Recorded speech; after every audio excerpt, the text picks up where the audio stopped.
കോട്ടയത്തിലെ ആമ്പൽവസത്തിലേക്ക് സ്വാഗതം. Hi all, എല്ലാവർക്കും നമസ്കാരം. കോട്ടയം മലരിക്കലിലെ അമ്പലവസന്തം കാണാനാണ് നമ്മൾ ഇന്ന് പോകുന്നത്.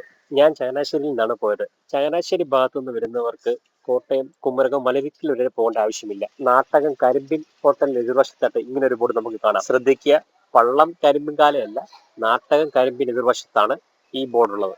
ആ വഴി നേരെ ചെന്ന് അവസാനിക്കുന്നത് 900 ഏക്കർ ആമ്പൽപ്പാടത്തിലേക്കാണ്. നമ്മൾ മലരിക്കൽ ചെന്ന് 1000 രൂപയുടെ ബോട്ട് റൈഡ് ബുക്ക് ചെയ്യുമ്പോൾ അവർ നമ്മളെ കൊണ്ടുവരുന്നത് ഇങ്ങോട്ടേക്കാണ്. ഇവിടെ എത്തിക്കഴിഞ്ഞ് ഈ നമ്പറിൽ വിളിച്ചാൽ നമ്മളെ കൊണ്ടുപോകാൻ വള്ളമായി ചേർന്നെത്തും. നമുക്കൊരു തോട് മുറിച്ച് കടന്ന് അക്കരയ്ക്ക് പോകേണ്ടതുണ്ട്. സഹോദരന്മാരായ രണ്ടുപേർ ചേർന്നാണ് ഇവിടെ ഈ യാത്ര ഒരുക്കുന്നത്. ഒരാളുടെ കയ്യിൽ നിന്ന് 200 രൂപ മാത്രമേ അവർ വാങ്ങുകയുള്ളൂ. നമ്മളവിടെ ചെന്ന് കഴിഞ്ഞ് ഫോൺ വിളിച്ചപ്പോഴേക്കും ചേട്ടൻ നമ്മളെ കൊണ്ടുപോകാൻ വേണ്ടി ബോട്ടുമായിട്ട് വരികയാണ്. ഈ തോടിനക്കരെയാണ് നമുക്ക് പോകേണ്ടത്. ഇവിടെ നിൽക്കുമ്പോഴേക്കും നമുക്ക് കാണാം നമ്മുടെ ഓപ്പോസിറ്റ് ഒരു വലിയൊരു പ്രദേശം മുഴുവൻ ഇങ്ങനെ പിങ്ക് കളറിൽ മുങ്ങി കിടക്കുകയാണ്. അവിടെയും പോയായിരുന്നു. കേറിയോ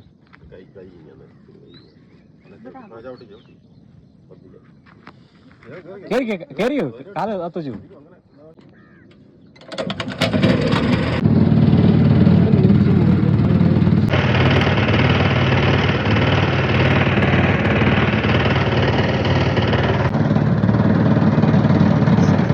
ഇക്കരെ വന്ന് നമ്മൾ പാടത്തോട്ട് കയറുമ്പോൾ കിട്ടുന്ന ഒരു കാഴ്ചയുണ്ട്. ഇതിന്റെ പൊന്ന്, നമുക്കത് പറഞ്ഞു വിവരിക്കാൻ പറ്റത്തില്ല, അത്രയും മനോഹരമാണ്. ആമ്പല് പൂത്ത് കിടക്കുന്ന കോട്ടയത്തെ ഒരുവിധം എല്ലാ പാടത്തും ഞാൻ പോയിട്ടുണ്ട് പല വർഷങ്ങളിലായിട്ട്. പക്ഷെ ഏറ്റവും മനോഹരമായ കാഴ്ച ഇക്കൊല്ലം ഇവിടെ കണ്ട ഇതാണ്. ബോട്ടിൽ ഇക്കരയ്ക്ക് വന്നിറങ്ങി നമ്മളിപ്പം പാടത്തകത്തേക്ക് പോകാൻ വേണ്ടിയിട്ട് വള്ളം നോക്കി നിൽക്കുകയാണ്. ഇവിടെ നമ്മൾ കൈത്തൊഴയുന്ന വള്ളത്തിലാണ് അകത്തേക്ക് പോകുന്നത്. നമ്മളെ കൊണ്ടുവന്ന ചേട്ടന്റെ പേര് ഷാജിദാണ്. ചേട്ടൻ നമ്മളെ കൊണ്ടുപോകാൻ വേണ്ടി വള്ളം അടുപ്പിക്കുകയാണ്. ഇവിടെ വന്നു കഴിഞ്ഞ് നമ്മൾ ഫോൺ വിളിക്കുന്ന ഈ ചേട്ടനാണ്. ഈ ചേട്ടന്റെ സഹോദരനോട് ചേർന്നാണ് നമ്മളെ കാഴ്ചകൾ കാണിക്കാൻ വേണ്ടി കൊണ്ടുപോകുന്നത്. അങ്ങനെ വള്ളം എടുത്തു. ഇനി നമ്മൾ വള്ളത്തെ കയറി ആമ്പൽ വിരിഞ്ഞിരിക്കുന്ന പാടത്തിനകത്തേക്ക്. ഇത് നമ്മൾ മറ്റേ കൊല്ലാടൊക്കെ പോയാലും സൂപ്പറാ. ചങ്ങനാശ്ശേരിയിൽ നിന്ന് നമ്മൾ കോട്ടയം ചെന്ന് കുമരകം ചെന്ന് മലരിക്കൽ ചെന്ന് കഴിയുമ്പോഴേക്കും വള്ളം എടുക്കുമ്പോഴേക്കും അവര് നമ്മളെ കൊണ്ടുവരുന്നത് ഈ പാടത്തേക്കാണ്. നമ്മൾ എന്തിനാണ് അത്രയും കറങ്ങുന്നത്? അതിൽ എത്ര എളുപ്പമായിട്ട് നമുക്ക് നാട്ടത്ത് നിന്ന് ഇവിടുന്ന് ഇങ്ങനെ ഈ വള്ളത്തേക്ക് കയറി പാടത്തേക്ക് പോകാം. അങ്ങനെ മലരിക്കൽ നിന്ന് ഈ 900 ഏക്കർ പാടത്തേക്ക് വരാൻ വേണ്ടി അവർ മേടിക്കുന്ന 1000 രൂപ. നമുക്കിത് 200 ഒരാൾക്ക് കൊടുത്താൽ മതി. പറയാ പിന്നെ പറിച്ചു എടുത്ത് ഇപ്പൊ കൈ പിടിച്ച് പുറത്തോട്ടെ. വള്ളി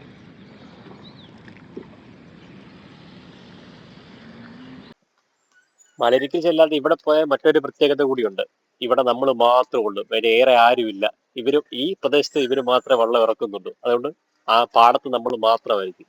എന്നാൽ കുറച്ച് ദൂരം തുഴഞ്ഞ് ചെന്ന് കഴിയുമ്പോഴേക്കും നമുക്ക് ദൂരെ മലരിക്കലിൽ നിന്ന് വന്ന വള്ളങ്ങളും ആൾക്കാരെ കാണാൻ സാധിക്കും.